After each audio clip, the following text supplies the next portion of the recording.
자, 이게 함수 이제 볼 건데,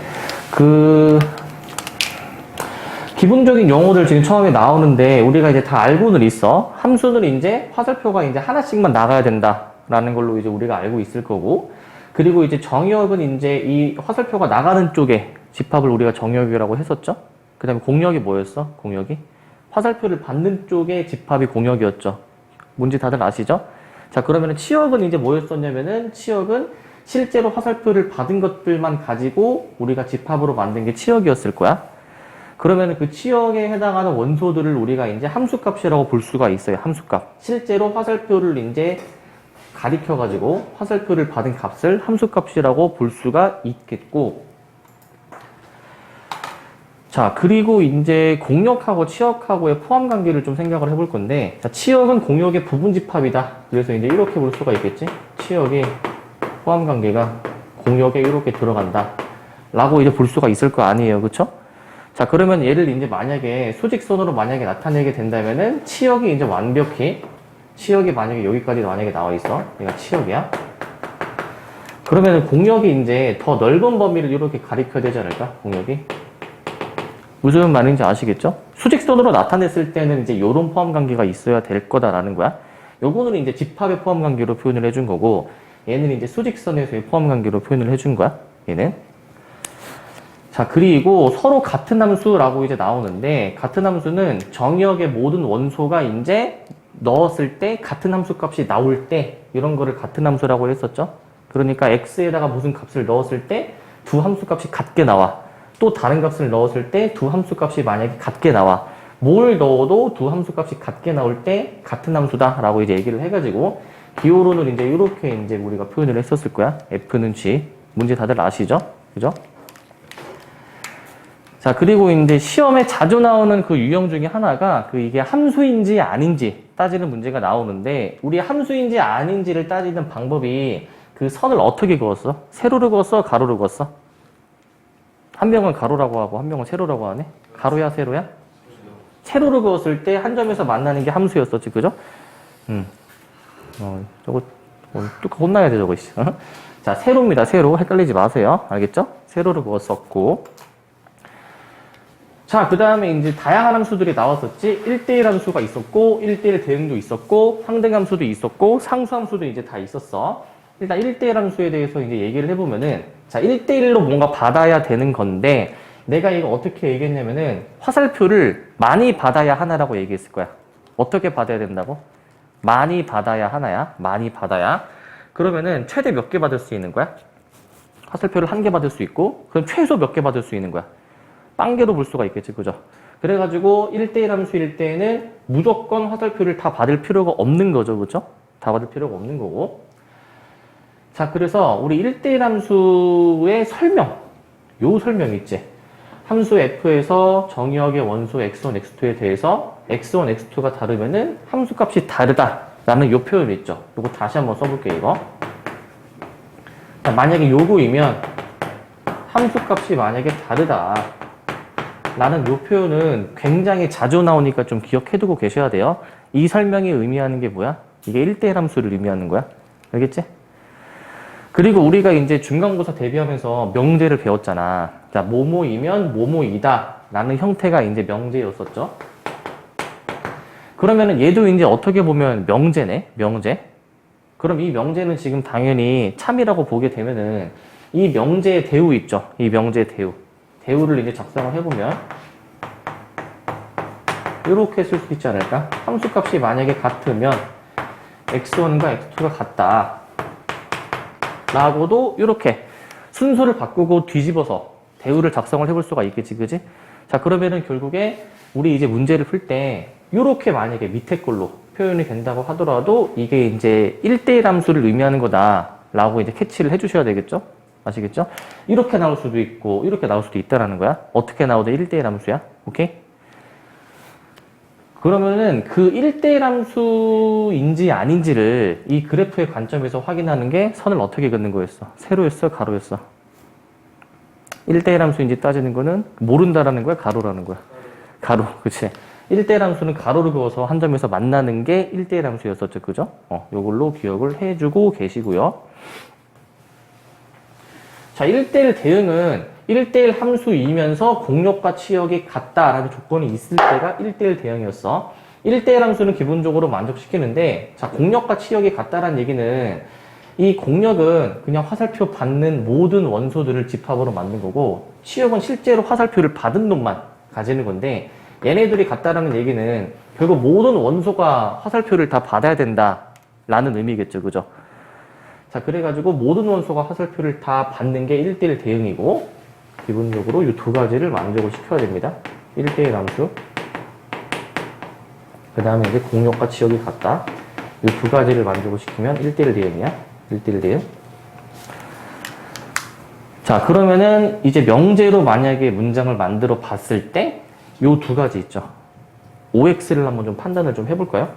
1대1 함수이면 1대1 대응이다. 맞아, 틀려, 이거? 아니지, 얘는 틀리고. 그럼 밑에 거는 1대1 대응은 1대1 함수이다. 얘는 맞겠죠?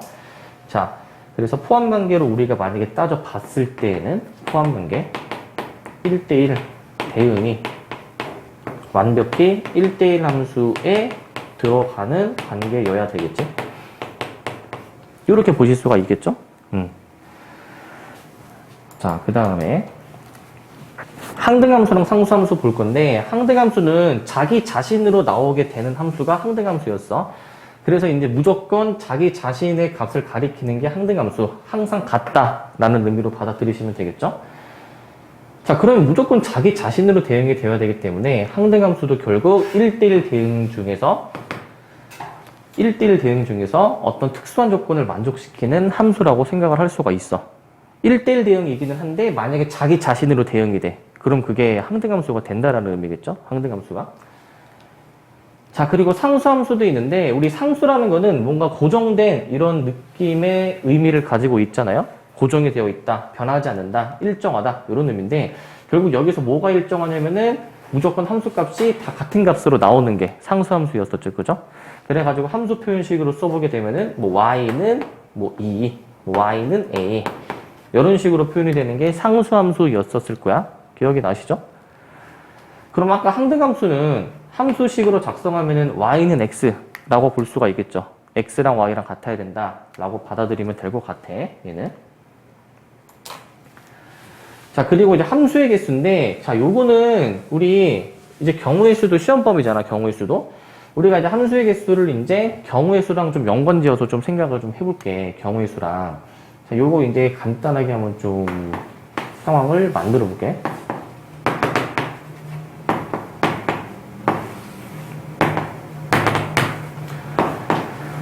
자, 1번부터 한번 좀 확인해 볼 건데, 자, 함수의 개수야. 함수의 개수.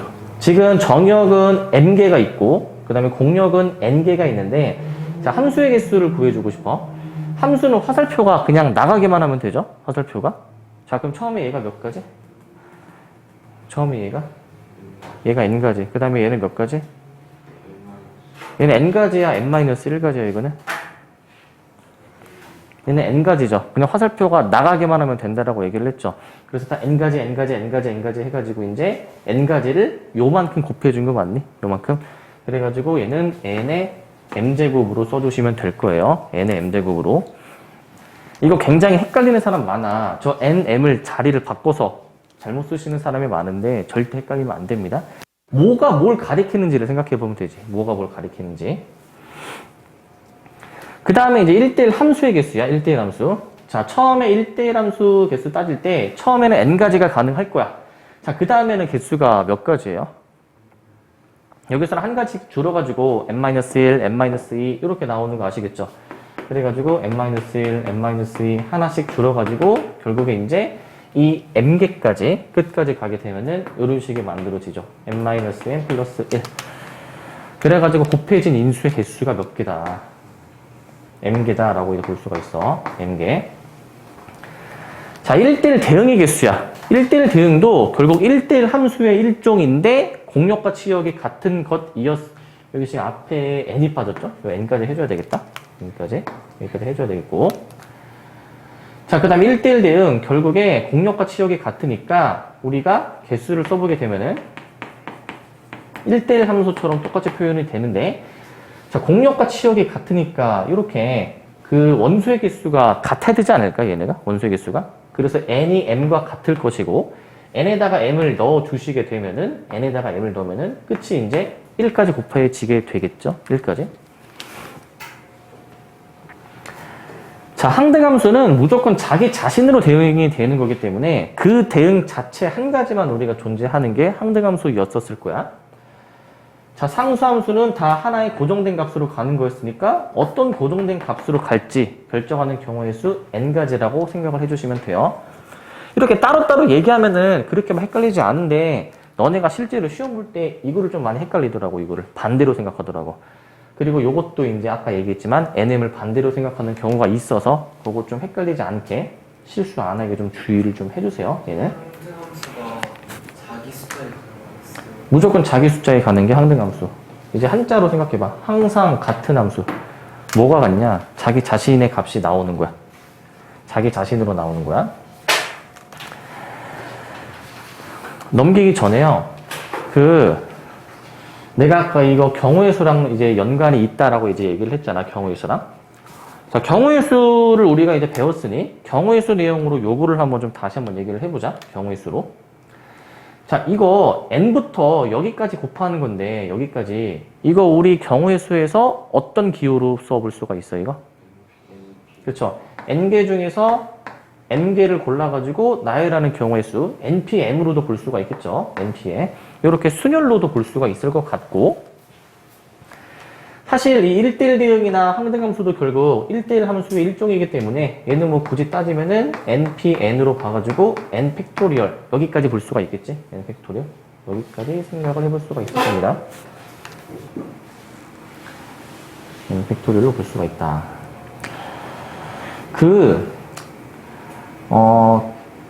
경우의 수 문제가 학교에서 나올 때 이 경우의 수가 예전 교육과정에서는 이제 수능 시험범위여가지고 이 경우의 수가 원래 지금 우리 나중에 확통도 배울 거 아니야. 확통도.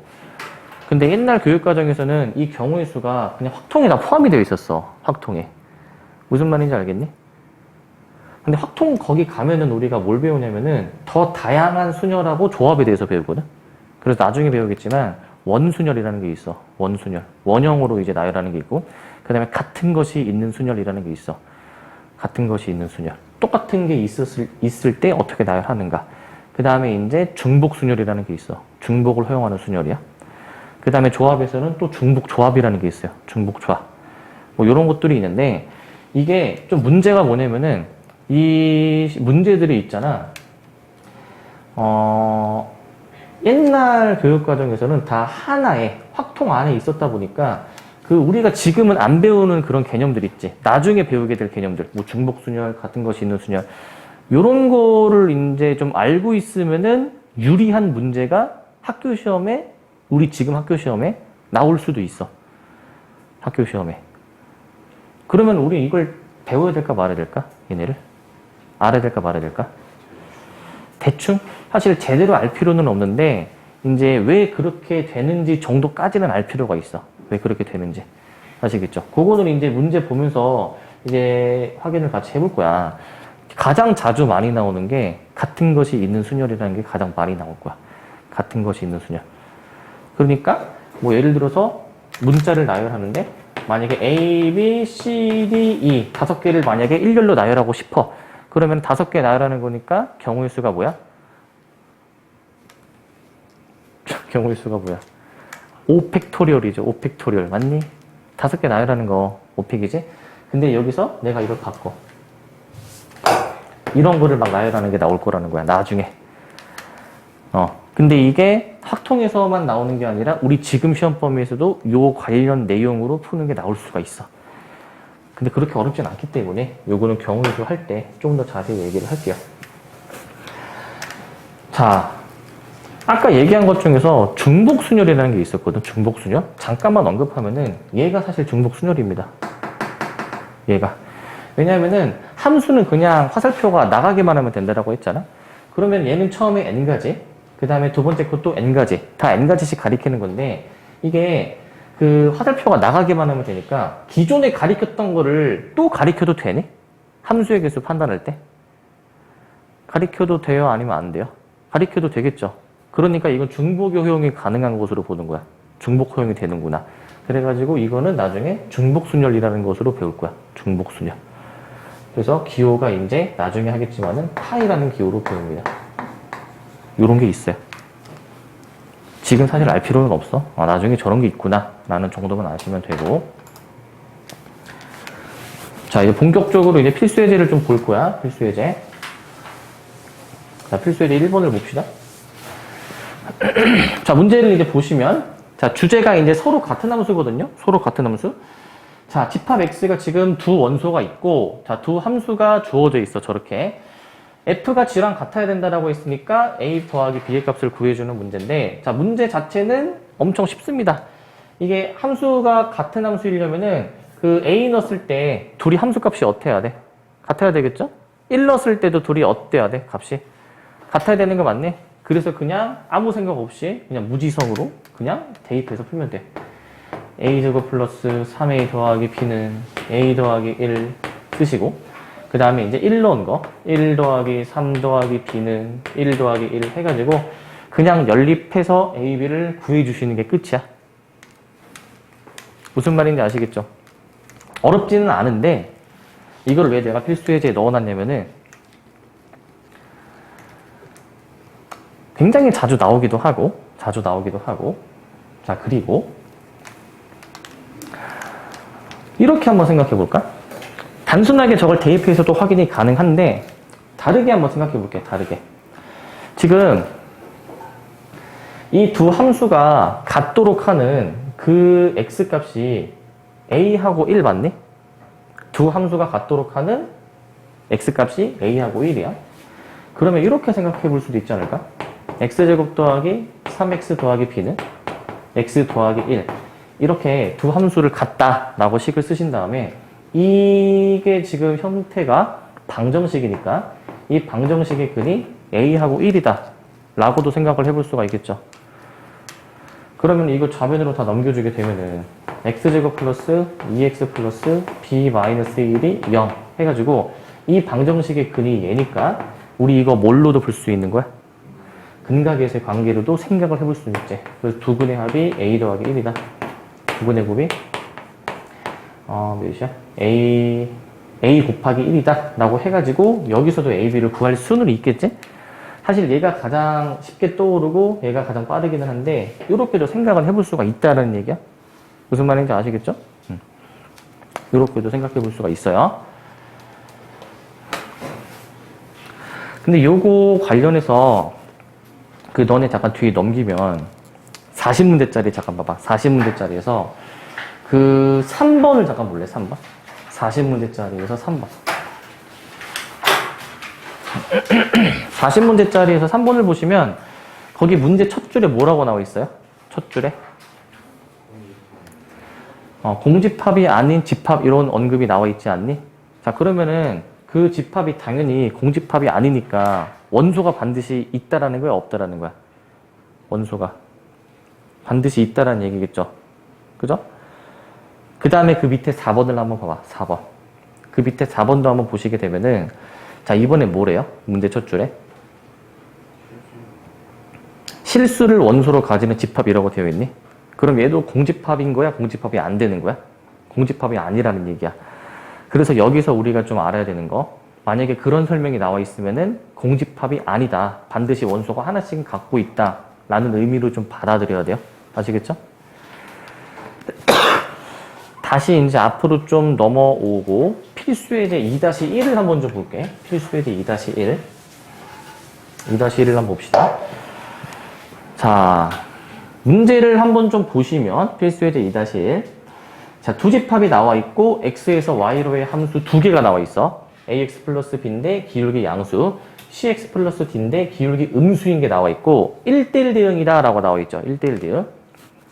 자, a, c, b, d의 합을 구해주는 문제인데 일단 fx, 기울기가 양수인 것부터 한번 좀 확인해 볼게. 얘부터.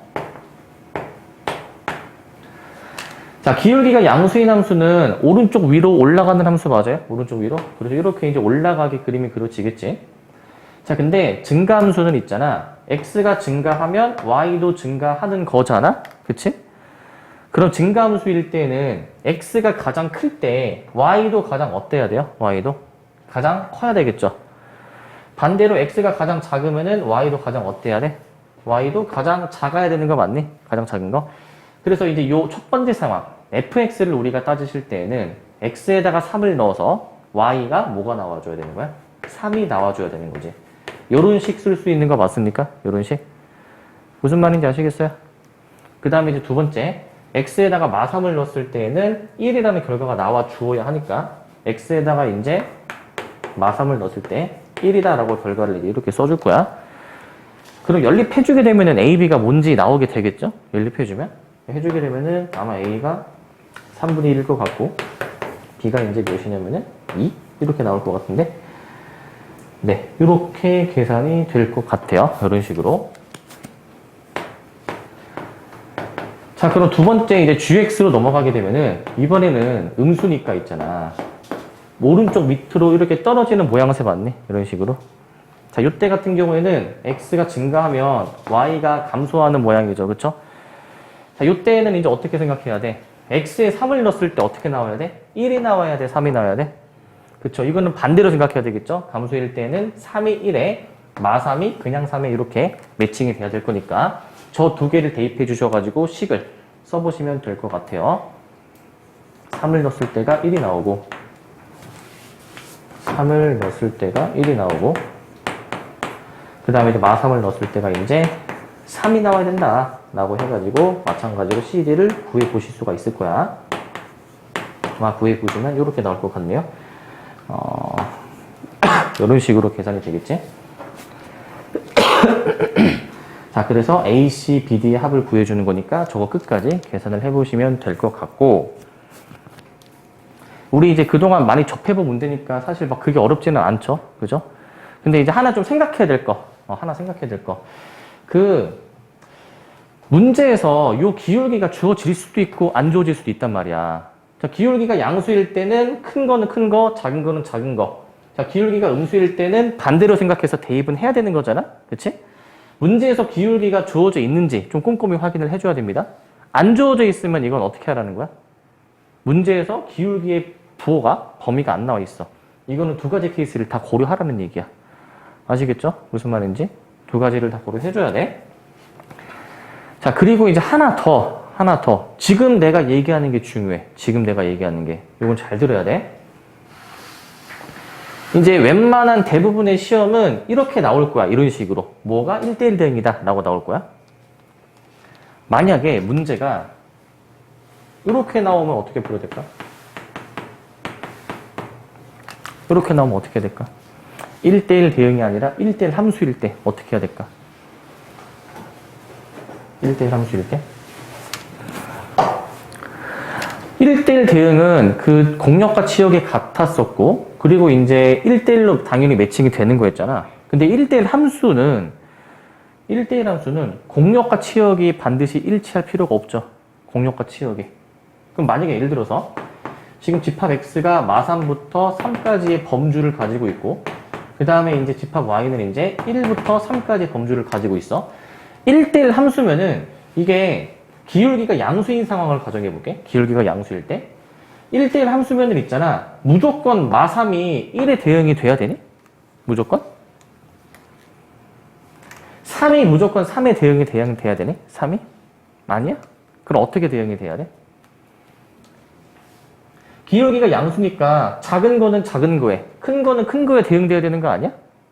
그러니까 얘는 얘에 대응돼야 되는 거 아니야? 아닙니까? 맞아요, 틀려요? 맞아, 틀려? 우리가 지금 1대1 대응이 아니라 1대1 함수를 따지고 있지. 1대1 함수. 그러면은 1대1 함수일 때는 얘네 다 화살표를 받을 필요가 없는 거니까 못 받는 놈도 있을 수 있겠지. 못 받는 놈. 그러면은 잠깐 이렇게 생각해 볼까? 예를 들어서 얘를 좀 더 늘려서 볼게. 1, 2, 2.5, 3 이렇게 이제 있다고 치면은 이런 식으로 대응이 돼도 상관이 없나? 이런 식으로.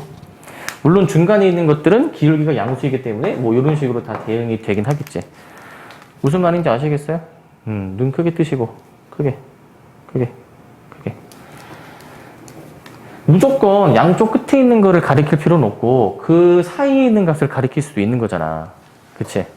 그럼 이때는 A, C, B, D가 이 변수들이 유일하게 딱 정해지는 게 아니고 범위로 나오게 되어 있어, 범위로. 무슨 말이냐면은, 우리가 마3을 이제 대입했을 때, 그 다음에 이제 3을 대입했을 때 값 있지? 얘네를 우리가 치역으로 생각을 해볼 수가 있을 거야. 실제 함수 값을 얘기하는 거야. 요게 뭐야? 요게 치역이야. 오케이? 요게 치역이야, 요게 치역. 실제 그 양끝 값을 대입해서 나오는 거. 근데 우리 처음에 개념할 때 공역과 치역의 포함 관계에 대해서 얘기를 했었지, 상우야. 그치? 그럼 포함 관계를 고려하면은 수직선에 만약에 나타내본다, 수직선에. 지금 공역은 1부터 3까지고, 공역은. 그리고 치역은 그 안에 있어야 될 거니까, 치역이 그 안에 있어야 되니까, 뭐, 요런 식으로 나와줘야 되지 않을까? 요런 식으로. 요거 맞니? 맞죠? 그러면은 대소관계가 이렇게 왼쪽으로 벌어지게, 이렇게 돼야 되는 게 맞겠죠? 요런 식으로. 그래서 요런 포함관계에 해당하는 부등식을 이끌어낼 수가 있는 거야. 부등식. 무슨 말인지 아시겠어요? 1대1 함수일 때는 이렇게 범위로 우리가 나오게 되어야 된다는 거야. 무조건 양끝 값이 아닙니다. 아시겠죠? 요거 좀 주의해 주셔야 되고.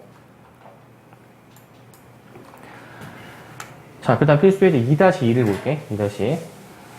그 다음으로 넘어갑시다. 2-2.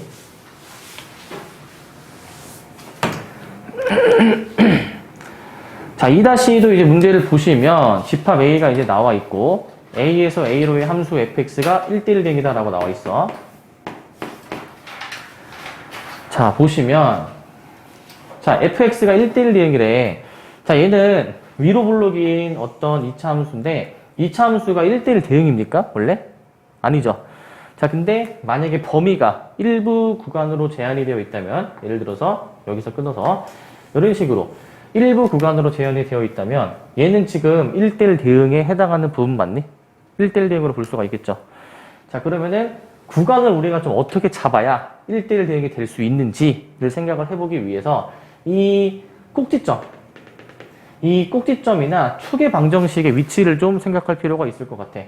지금 얘를 그러면 완전 제곱식으로 좀 변형을 해보시게 되면은 이렇게 식이 만들어질 거거든. 이렇게 만들어질 거야. 그러면은 여기 가운데 축의 방정식이 x는 마이너스 1이라고 볼 수가 있겠죠. 여기까지 맞습니까? 마이너스 1. 자, 그러면은 결국에는 우리가 저 집합 A가 x가 k보다 작거나 같은 거니까 내가 요 정도를 만약에 k라고 보게 되면은 지금 이 대소관계가 k하고 마이너스 1 사이의 대소관계가 이렇게 나와줘야 되는 거 맞아요? 저렇게 나와야지만이 1대1 대응이 성립할 수가 있겠지. 만약에 k가 이딴 데 있었어, 이딴 데. 여기에 k가 있어.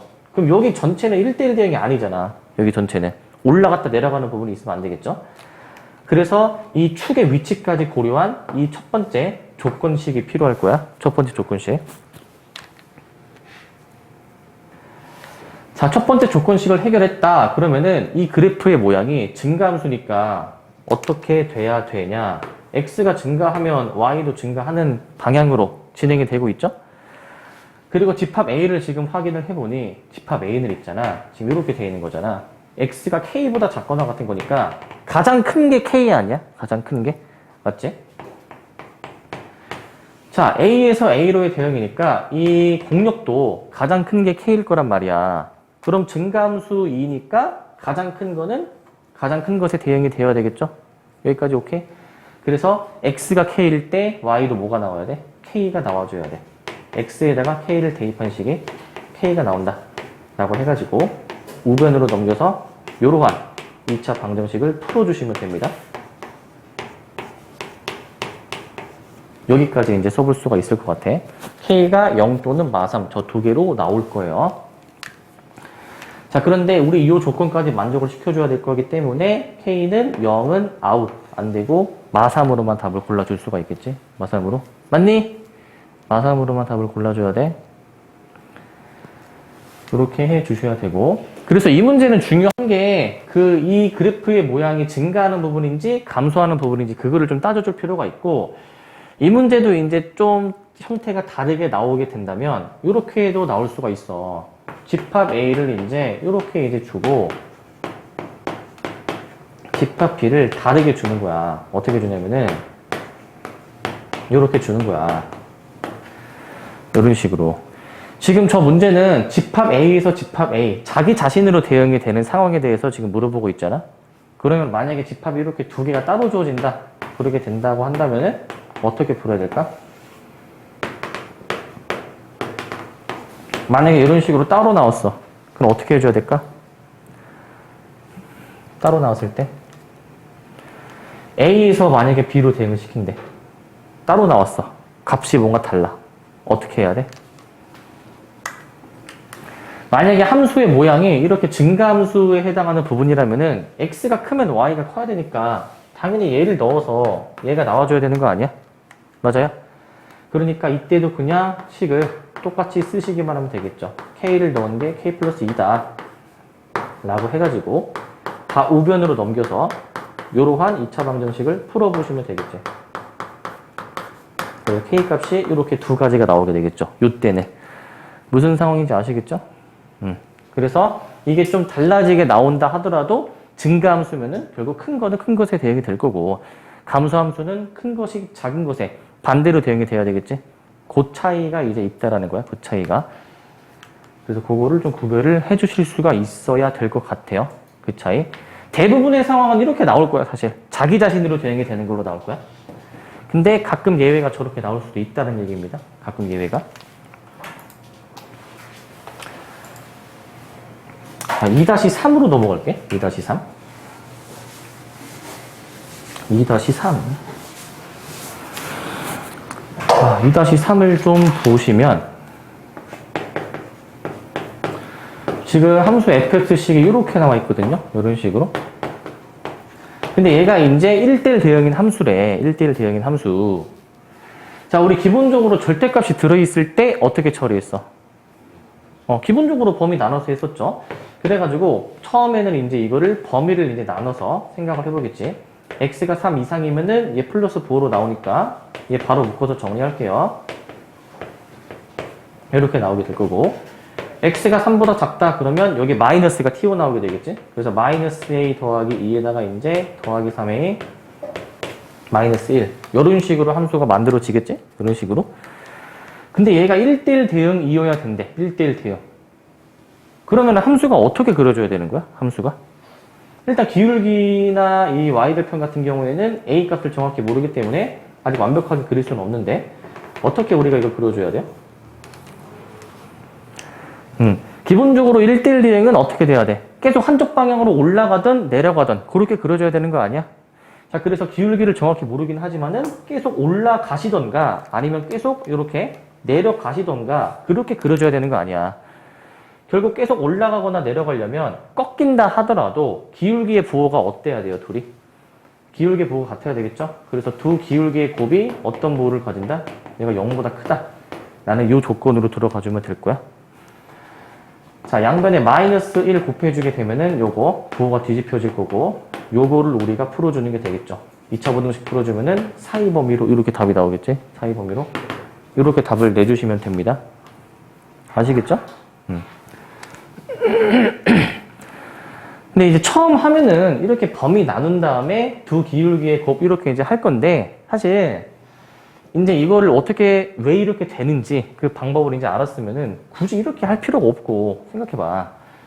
이거 어차피 x 3보다 클 때 작을 때 범위 나눌 거면은 얘가 플러스 a로도 나올 수가 있고 마이너스 a로도 나올 수가 있잖아. 결국 기울기의 곱만 우리가 확인해 주면 되니까 이 동요항으로 바로 생각해서 a 더하기 2, 그 다음에 얘 음수면은 마이너스 튀어나오니까 마이너스 a 더하기 2, 그냥 두 기울기의 곱이 0보다 크다. 요것만 좀 바로 써주면 되겠지. 사실 이걸 막 다 쓰고 있을 필요는 없겠죠. 무슨 말인지 아시겠죠? 네, 그렇게 이제 해주시면 되겠습니다. 여기 필수의 제 3번을 보시면, 자, 함수의 개수 유형이 나오거든요. 함수의 개수. 얘도 이제 마찬가지로 그 뒤에 경우의 수 관련된 내용을 좀 이제 엮어서 생각해야 이제 수월할 거야, 얘도. 자, 보시면 두 집합 XY 나와 있죠? 1, 2, 3, 4 나와 있고, 마이부터 2까지 나와 있어. 자, 가나 조건 나와 있는데, 가조건 우리 아까 처음에 언급을 했죠, 이거. 함수값이 같으면 안에 있는 게 같다. 이거 어떤 함수에 대한 얘기였어, 이거? 얘는 1대1 함수였죠, 함수, 그죠? 잠이 덜 깼구나. 1대1 대응이 아니야. 일단 1대1 함수야, 얘는. 자, 그 다음에 나 조건을 보니까 뭐 저런 조건이 나와 있어. F1은 마일이고, F2는 2가 아니다라고 지금 대각선 표시까지 나와 있네.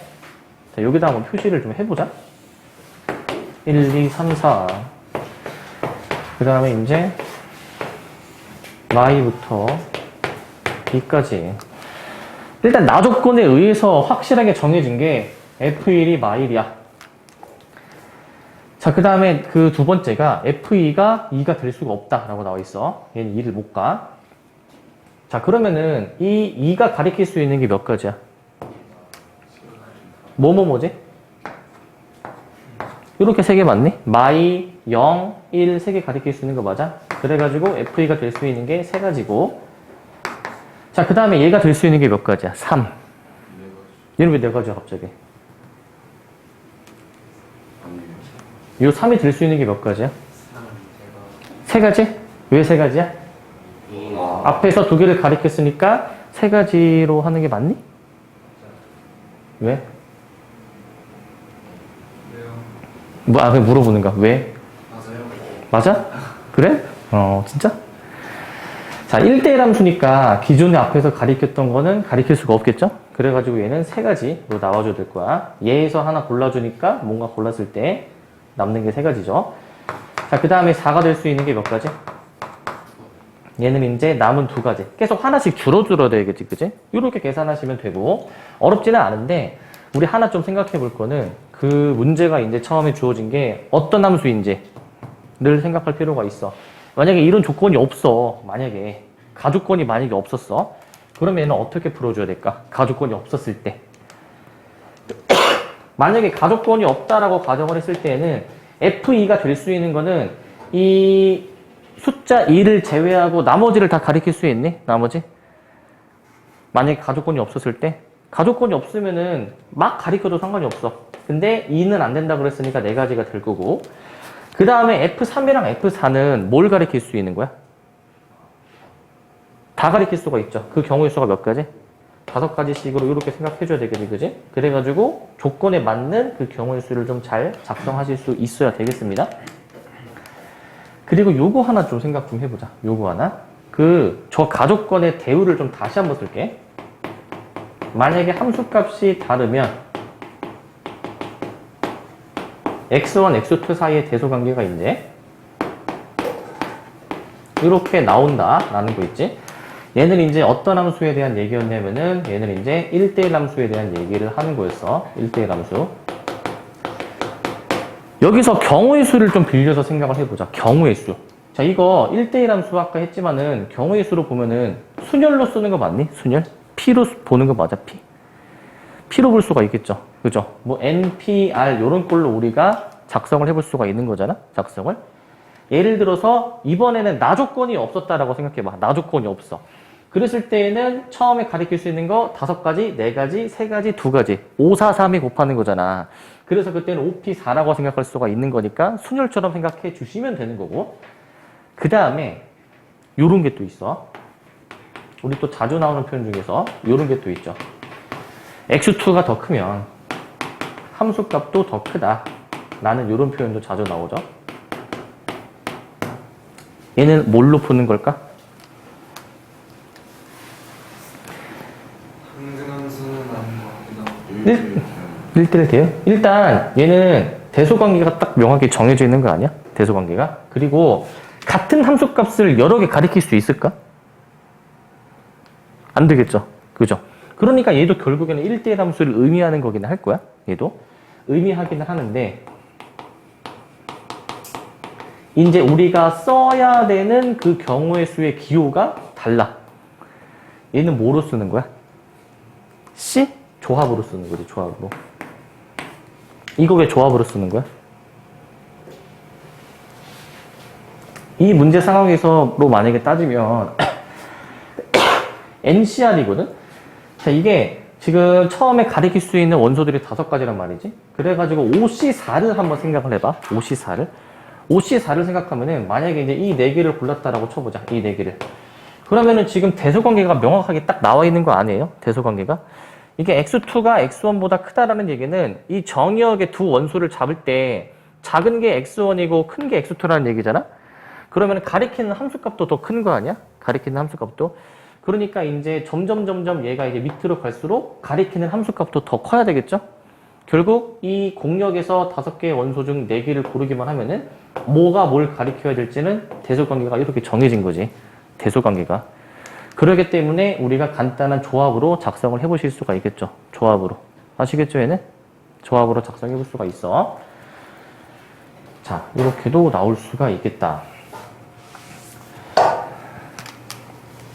그래서 여기 유일하게 딱 정해져 있는 게 아니면은, 기본적으로 가리킬 수 있는 거는 다 가리킬 수가 있어요. 그거 좀 생각해 줘야 돼.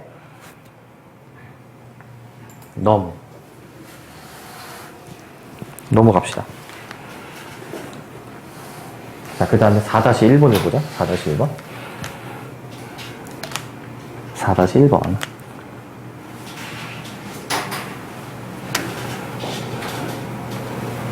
준용이 거기 있으면 보이니? 등판 안 가려? 그래? 자, 4-1번을 보시면, 자, 집합 X 3개의 원소 나와 있고, 자, 세 함수가 나와 있어. 1대1 함수 나와 있고, 항등함수 나와 있고, 상수함수 나와 있어. 자, 다음 조건 만족시킬 때 어떤 값을 구해주라 라고 나와 있죠. 자, 저 세 함수 중에서 함수 fx는 1대1 대응인데, 지금 뭐가 뭐를 가리키는지는 아직은 정확히 모르죠. 조건을 보기 전에는 아직 몰라. 자, 그 다음에 상수함수 hx인데 상수함수는 그래도 f보단다. 무조건 하나의 값을 가리키는 거니까 그 가리키는 하나가 뭔지만 알면 되는 거 아니야? 그치? 근데 뭘 가리키는지는 아직 조건을 보기 전에는 알 수가 없죠. 그죠? 자, 근데 이제 여기서 gx 항등함수를 봐봐. 얘는 이미 딱 알려져 있는 거 아니야? 굳이 조건이 필요하지 않아도 뭐가 뭘 가리키는지는 아는 거잖아. 자기 자신을 가리키는 거다라고 했잖아요. 그죠? 그래가지고 가장 이제 확실하게 알려진 것부터 우리가 따지는 게 좋을 것 같아. 그래서 우리가 여기서 조건을 이제 분석을 해볼 건데 가장 먼저 따질 거는 항등함수가 들어있는 것부터 보자. g가 들어있는 거를 보니까 여기 g3이 있잖아. g3이 그러면 몇이어야 돼? 3으로 나와줘야 되는 거 맞아? 그치? 자, 그럼 g3이 3인데 h, 상수함수도 그럼 3인 거네? 상수함수도. 여기서 알 수 있는 사실은 상수함수 h는 무조건 3으로 계산이 되는구나 라는 것을 알 수가 있겠죠? 그래서 h 여기 계산할 때 얘는 무조건 그냥 3이라고 좀 쓰고 들어가면 될 것 같고. 자, 그러면 상수함수 해결됐고 항등함수는 뭐 이미 알고 있으니까 우리가 f만 좀 처리를 해보시면 되겠는데, 자, f가 이제 2, 3, 6으로 이렇게 나와 있어요. 2, 3, 6으로. 자, 지금 보니까 FE가 3으로 대응이 되어야 될 것이기 때문에 FE를 3으로 좀 보내줄 거고, 그 다음에 나조건을 좀 풀어 헤쳐 보니까 FE랑 F3의 곱이 F6이다라고 나와 있거든? F6이다. FE가 3이었으므로 우리는 이런 식을 써볼 수가 있을 것 같아. 3F3은 F6이다 라고 써볼 수가 있지. 그러면은 뭐가 어떤 값을 가지는지 여기서 알 수 있겠죠? 자, F3이 몇이어야 돼요? 2. 그래야 이 뒤에 게 6으로 이제 대응이 되면서 이렇게 앞뒤를 맞춰줄 수가 있겠지. 뭐 하는 건지 아시겠죠? 네. 그래서 2와 6으로 계산해서 F3은 2다. 라고 해서 3번을 답으로 골라주면 돼요. 그래서 가장 먼저 뭐부터 보자? 이렇게 나오면 항등함수. 항등함수가 가장 확실하니까 항등함수부터 관찰하시고 그 다음에 뭐로 넘어가야 돼? 상수함수로 넘어가. 알겠지? 상수함수로. 그리고 문제 조건에 따라서는, 상황에 따라서는 이 조건이 이제 나 조건이 막 다양하게 나올 수가 있어. 뭐 덧셈, 뺄셈 이런 것까지 묶여서 나올 수도 있다라는 거고. 자, 마지막 필수에 대해 4-2번을 볼게요. 4-2번. 요거는 문제를 한번 좀 읽어보세요. 어떻게 해야 될지 한번 고민을 좀 해봅시다.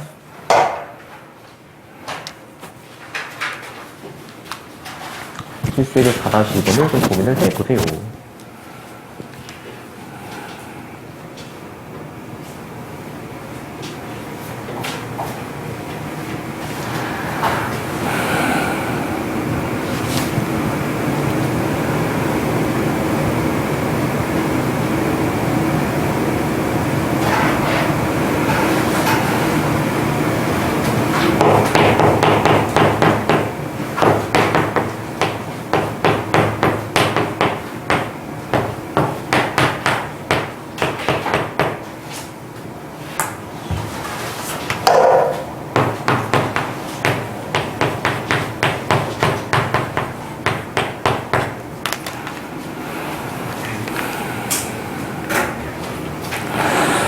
자, 문제는 어느 값일 때 최대값을 갖느냐라는 걸 이제 찾는 문제인데, 어떻게 될지 좀 감이 좀 오십니까?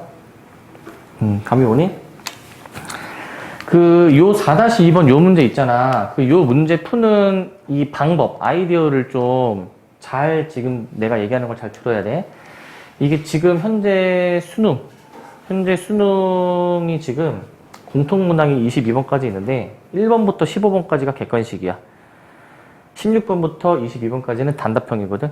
근데 이제 객관식에서 맨 마지막 문제, 15번 문제 있죠. 보통 이제 자주 나오는 유형이 이제 정해져 있긴 한데 그 수능 15번 문제, 객관식 가장 어려운 문제 푸는 아이디어 중 하나야. 내가 지금 얘기하는 게. 알겠죠? 그래서 어떻게 푸는지를 잘 보세요. 일단 그냥 아무 생각 없이 우리가 몇 개의 값을 좀 구해보자. F1은 지금 알려져 있으니까 n에다가 1을 대입해가지고 몇 개의 값을 좀 구해보자고. F2가 몇입니까? n에다가 1을 넣어주면 1이죠. 자, F3은 몇이야? 여기다가 n에 1 대입하면은 F3이 몇이야? 2가 된다라는 걸 알 수 있어. 그 다음 F4도 찾아볼까? F4는 몇이야? 여기다가 n에다가 몇을 대입해줘야 돼? 1을 대입해주니까 2가 나오고. F5 해볼까? 얘는 몇이에요? 여기다가 n에 2 대입하면 되나? 그럼 몇이야 값이? 3이다라는 것을 알 수 있어. 근데 이거 최대가 되는 걸 어떻게 확인하면 되지? 최대가 되는 거? 어떻게 최대가 되는 걸 확인할까? A가 127. 127이야? 왜 127이야? 제일 큰데 자, 우리가 여기서 요거에 좀 주목을 해줘야 될 것 같아. 자, 얘는 지금 2배가 되는 건데 얘는 무조건 짝수 되는 거 맞니? 짝수 되는 거? 자, 얘는 이제 무조건 거기에 더하기를 해주니까 얘는 무조건 홀수 되는 거 맞니? 홀수 되는 거? 이렇게 볼 수가 있겠죠. 자, 그러면은 우리 짝수 될 때는 그대로고 홀수 될 때는 더하기 1이니까 뭔가 홀수에서 이제 좀 등장하지 않을까라는 생각이 좀 들어야 되고, 그리고 우리가 그 127이라는 숫자를 좀 어떻게 이제 찾을 수 있냐면은 계속 2배 해주고 더하기 1이잖아. 2배 해주고 더하기 1. 그러니까 맨 처음에 1부터 이제 시작을 했으니까 2배 해주고 더하기 1 해줘서 3. 2배에서 더하기 1 해가지고 7. 이런 식으로 좀 찾아볼 수가 있는 거겠지? 그런 식으로. 2배에서 더하기 1, 2배에서 더하기 1, 2배에서 더하기 1, 2배에서 더하기 1 해가지고 여기서 이제 최대가 나온다 라고 볼 수가 있겠죠? 여기서. 그 값을 옆에다가 써보면은 1, 2, 3, 4, 5, 6, 7 이렇게 볼 수가 있을 거야. 이런 식으로.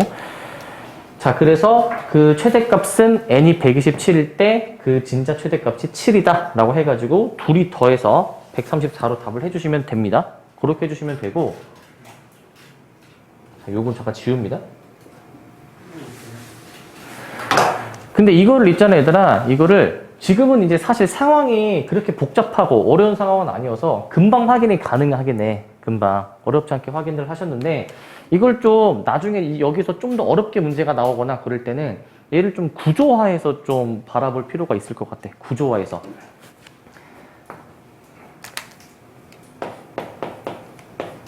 자, 흰색이 n값이고 요 분홍색이 뭐냐면은 저 함수값이야. 요게. 자, 이렇게 구조해 볼까? 자, 1일 때는 함수값이 지금 1이고, 그 다음에 여기서 이제 n이 1일 때로부터 n이 2일 때랑 n이 3일 때 f2, f3을 만들어낼 수가 있지? f2, f3을. 그럼 n이 2일 때랑 n이 3일 때 값을 우리가 확인해 볼 수가 있어. 이렇게. 이렇게 볼 수 있니? 이렇게. 자, 한 번 더 해보자. n이 2일 때는 어떤 값들을 우리가 만들어낼 수 있어? 4일 때랑 5일 때 만들어낼 수 있는 거 맞니? 그러면 4일 때, 5일 때 해가지고 여긴 1, 여긴 2로 볼 수가 있겠네. 이렇게. 자, 3일 때로부터는 우리가 6과 7이라는 함수값에 대해서 확인할 수 있을 것 같아. 이렇게 함수값 확인할 수 있나요? 이런 식으로. 오케이? 결국 우리 이 값으로부터 얘 만들어지고, 여기서 얘 만들어지고, 여기서 얘 만들어지니까 뭔가 이렇게 계속 생각을 해서 만들어 볼 수는 있겠지. 그죠? 무슨 말인지? 자, 그러면은 이제 여기서 있잖아. 최대가 되는 거는 어느 쪽으로 거슬러 가야 돼? 왼쪽이야, 오른쪽이야? 최대가 되는 거. 계속 오른쪽으로 거슬러 가면 확인은 될 거고. 자, 그 다음에 이제 이 문제가 만약에 어렵게 나온다 하면 어떻게 나올까? 이 문제가 어렵게 나오면 함수값이 4가 되는 모든 n값을 찾으라. 이렇게 문제가 나올 수가 있는 거야. 무슨 말인지 알겠니? 함수값이 4가 되는 이 n값, 흰색을 다 찾으라. 이렇게도 나올 수가 있어. 그때는 이제 따질 게 많고 복잡하기 때문에 어느 정도 이런 식으로 구조화해서 좀 바라볼 필요가 있는 거야. 그냥 아무 생각 없이 대입해도 나오긴 하지만은 좀만 어려워져도 이게 쉽지가 않을 거야. 그래서 좀 알아보기 좋게 이렇게 구조화를 좀 해놓자는 겁니다. 무슨 말인지 아시겠죠? 그렇게 해주시면 됩니다.